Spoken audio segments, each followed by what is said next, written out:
Hello friends, काल माझ्या मुलीचा वाढदिवस होता. त्यानिमित्ताने मी तिला सुंदर असा ड्रेस शिवला होता.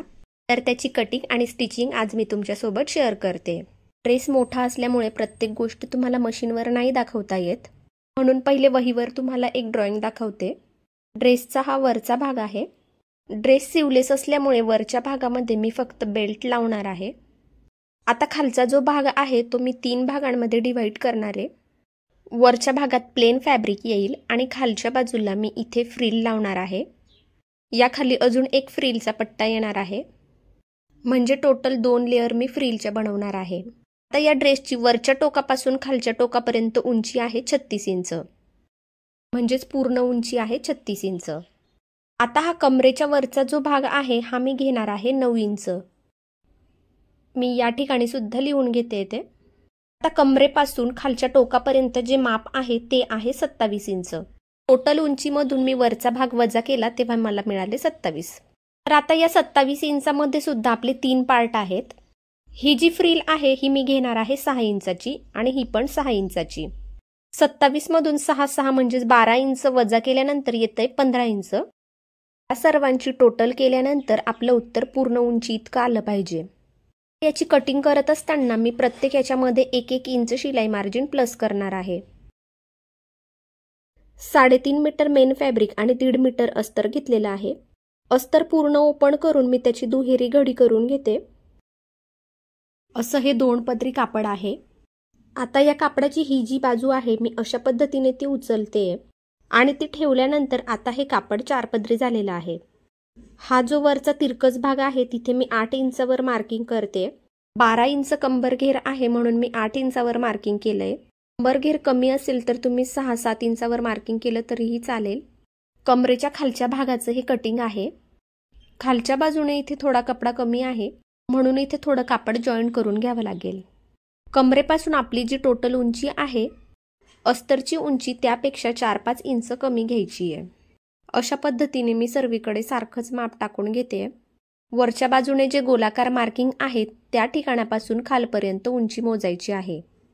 त्यानंतर वरचा आणि खालचा भाग मी कट सुद्धा केलेला आहे. आता कमरेच्या वरच्या भागाचं कटिंग करायचंय. त्यासाठी उंची मी टाकलेली आहे 10 इंच. शोल्डर घेते मी 4 इंच.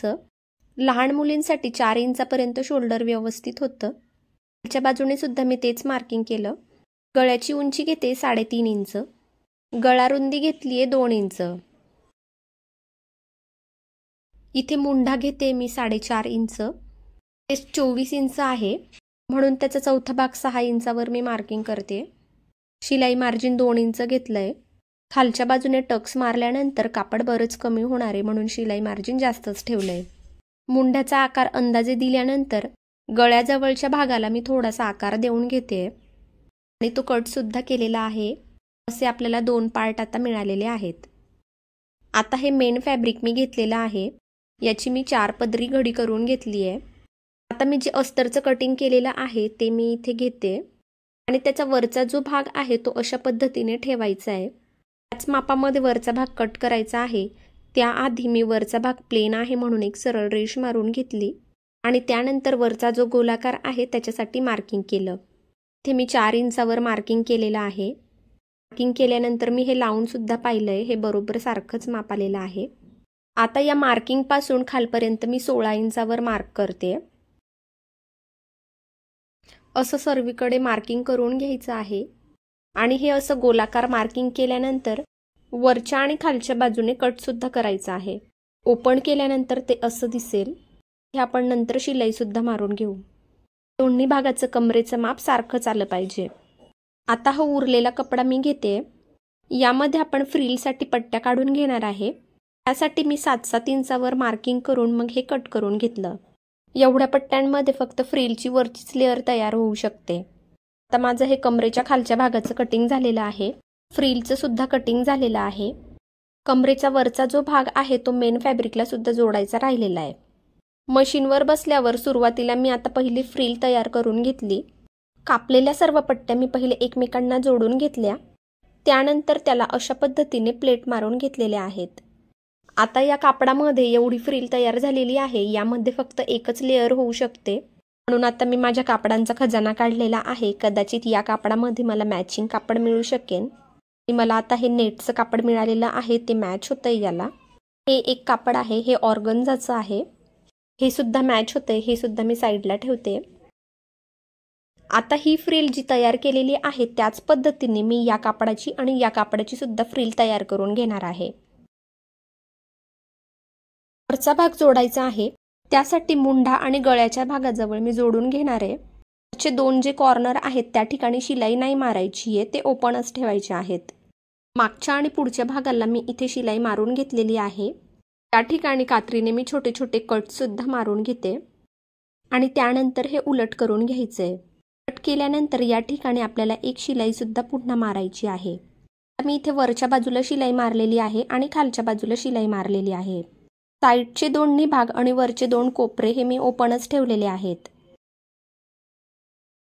आता मागच्या आणि पुढच्या दोन्ही भागांना टक्स मारायचे आहेत।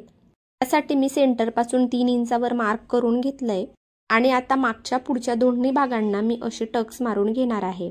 हा पुढचा भाग आहे, इथे मी दोन्ही ठिकाणी टक्स करून घेतलेत। हा मागचा भाग आहे, याला मी 2 ठिकाणी टक्स केलेले आहे आणि सेंटरला चेन सुद्धा लावून घेतली आहे। आता ही चेन कशा पद्धतीने मी लावली त्याचा एक सेपरेट व्हिडिओ आहे, ती लिंक तुम्हाला डिस्क्रिप्शन मध्ये मिळेल। आता मी कपड्याची थोडीशी जाड अशी नॉट बनवून घेतलेली आहे आणि आता या दोन्ही भागांना ती अटॅच करायची आहे। तयार झाल्यानंतर मला इथे 6 इंचाचा पट्टा पाहिजे आहे, म्हणून मी 7-7 इंचाच्या 2 पट्ट्या कट करून घेतलेल्या आहेत। आता हा जो बेल्ट आहे हा मी असा सरळच याच्यामध्ये टाकते। आता तुम्हाला कळालं असेल की हा भाग मी ओपन का ठेवलेला होता। काडीचा वापर करून मी इथे हे आतमध्ये टाकलेला आहे। जे साईडला ओपन ठेवलेला आहे त्यामध्ये हात टाकून हा भाग जो आहे तो मी अशा पद्धतीने उलट सुद्धा करते। जो बेल्ट होता तो मी आता इथे अशा पद्धतीने धरून ठेवलेला आहे। हे व्यवस्थित सेट करून घ्यायचे आणि या ठिकाणी आपल्याला एक शिलाई मारायची आहे। मेन फॅब्रिक, पट्टा आणि अस्तर असे 3 भाग इथे आहेत, त्यावर आता एक सरळ शिलाई मारायची आहे। अशा पद्धतीने आपण कोणताही बेल्ट जेव्हा अटॅच करतो तेव्हा त्याला खूप छान फिनिशिंग येते। इथे मी याला डबल टिप मारून घेतलेली आहे। आता मी हे सरळ करून घेणार आहे। तुम्ही बघू शकता की आता या बेल्टला इथे किती छान फिनिशिंग आलेली आहे। कोणतीही शिलाई किंवा धागेदोरे इथे आपल्याला दिसत नाहीये। हा सुद्धा बेल्ट आपल्याला त्याच पद्धतीने आता लावायचा आहे। सुईच्या किंवा एखाद्या काडीच्या साहाय्याने आपण हे आतमध्ये टाकू शकतो। हे उलट करण्यासाठी म्हणूनच मी साईडला हे ओपन ठेवलेलं होतं। इथे शिलाई मारून आता मी हे उलट करून घेतलेलं आहे। आता हे दोन्ही बेल्ट मागच्या भागाला सुद्धा लावायचे आहेत, ते पण अशाच फिनिशिंग मध्ये। हे बेल्ट लावण्याची पद्धत मी आताही तीच वापरतेय। फक्त मागच्या भागाला जेव्हा आपण बेल्ट लावत असतो त्यावेळेला दोन्ही साइडचे बेल्ट हे सारख्याच मापाचे होत आहेत की नाही याची काळजी मात्र घ्यावी लागणार आहे। त्यासाठी शिलाई मारतानाच आपण प्रत्येक वेळेला जर सारख्याच अंतरावरती मारली तर आपले सारख्याच मापाचे बेल्ट तयार होतील। आता एका साइडचा बेल्ट लावून झालेला आहे, आता दुसऱ्या साइडचा सुद्धा लावून घेणार आहे। दोन्ही बेल्ट लावून झालेले आहेत, सारखेच आहेत की नाही ते मी आता एकदा चेक करून घेते आणि जर कमी जास्त असतील तर ते मी सारखे सुद्धा करून घेईल। हे अगदी सारखेच झालेले आहेत। बऱ्याच वेळेला आपण जेव्हा फ्रॉक किंवा ड्रेस शिवत असतो त्यावेळेला कमरेजवळचा जॉइंट जो दिसतो तो अजिबात सारखा नाही दिसत। त्यासाठी मागच्या आणि पुढच्या भागाला असं अर्धा इंचावर मी तिरकस कापून घेते। त्यामुळे ड्रेसचा हा जो जॉइंट असतो त्या ठिकाणी खूप छान फिनिशिंग दिसते। मागच्या आणि पुढच्या भागाचं असं दोन्ही भागांचं मी असं कट करून घेते। कापताना टक्स पर्यंत नाही जायचे, थोडं अलीकडेच आपल्याला तिरकस कट मारायचं आहे। आता हे दोन्ही भाग तयार झालेले आहेत। आता याची फिटिंग करायची आहे। मी कमरेचा भाग मोजून घेतलाय। कंबर घेर 12 इंच आहे, म्हणून अर्ध्या इंचावर मी फिटिंग करणार आहे। वरच्या भागाला मी 1 इंचापर्यंत फिटिंग करते। ड्रेस मी थोडासा लूजच ठेवते। मागच्या बाजूला जर आपल्याला दोन्ही साइडला बांधायला बेल्ट लावायचा असेल तर फिटिंग करत असतानाच ते आतमध्ये टाकून मग फिटिंग करायची आहे। मी आता हा कंबर घेर मोजून घेते। हे कमरेचं माप आणि आपण जो खालचा घेर बनवलेला आहे त्याच्या कमरेचं माप हे दोन्ही माप सारखेच असले पाहिजे। खालचा भाग तयार करण्यासाठी याच्या दोन्ही ओपन बाजू मी शिवून घेतलेल्या आहेत। आता आपण जेव्हा हे सरळ करतो तेव्हा आपल्याला आतमध्ये एक सर्कल मिळणार आहे। असंच अस्तर सुद्धा आपल्याला करायचं आहे, म्हणून मी आता अस्तर घेतलेलं आहे आणि याची जी ओपन बाजू आहे त्या ठिकाणी सुद्धा एक टिप मारून घेते। तोपर्यंत पटकन व्हिडिओला लाईक करून घ्या आणि मी तुम्हाला जे सगळं समजावून सांगते ते तुम्हाला कळतंय की नाही ते कमेंट करून मला सांगा। आता अस्तर आणि मेन फॅब्रिकचा हा कमरेचा जो भाग आहे तो अशा पद्धतीने आपल्याला जोडून घ्यायचा आहे। हे दोन्ही भाग एकदम सारखेच आहेत। जर थोडे कमी जास्त असले तर साईडने थोडीशी टीप मारून घ्यायची आहे आणि सारखे करायचे आहेत। हा जो राऊंड तयार होणार आहे तो आपला कमरेच्या मापा इतकाच आहे। कमी जास्त झाला असेल तर त्या मापात आपल्याला करून घ्यायचा आहे। आता हे सरळ केल्यानंतर आपल्याला खालचा भाग असा दिसणार आहे। आता हा खालचा जो भाग आहे या ठिकाणी आपल्याला फ्रिल लावायची आहे। इथे फ्रिलचे 2 लेयर मी करणार आहे।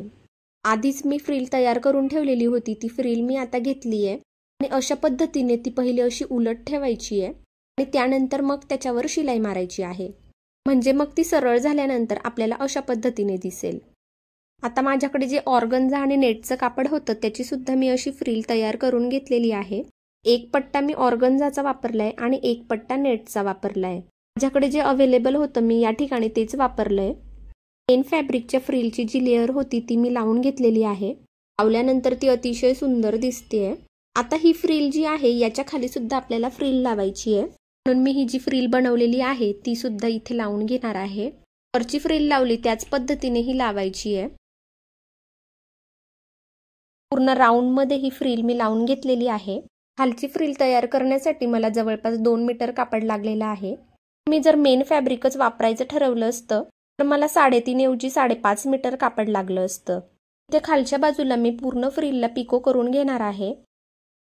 आता कमरेचा जो भाग आहे तो भाग आणि वरचा भाग आपल्याला जोडायचा आहे, म्हणून मी पहिले हे असं ठेवून घेतलंय। नंतर सरळ बाजूवर सरळ बाजूच ठेवायची आहे आणि अशा पद्धतीने हे जोडून घ्यायचं आहे। तुम्हाला डायरेक्ट शिवायला जर अडचण येत असेल तर पहिले याला टाचण्या लावून घ्यायच्या आहेत आणि त्यानंतर मग याच्यावर शिलाई मारायची। तर आजचा हा ड्रेस तुम्हाला कसा वाटला? तर आवडला असेल तर व्हिडिओला लाईक करा आणि शेअर करा आणि तुमच्या मुलीसाठी सुद्धा नक्की शिवून बघा।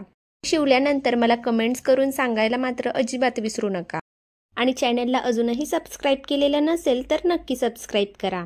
थँक्यू।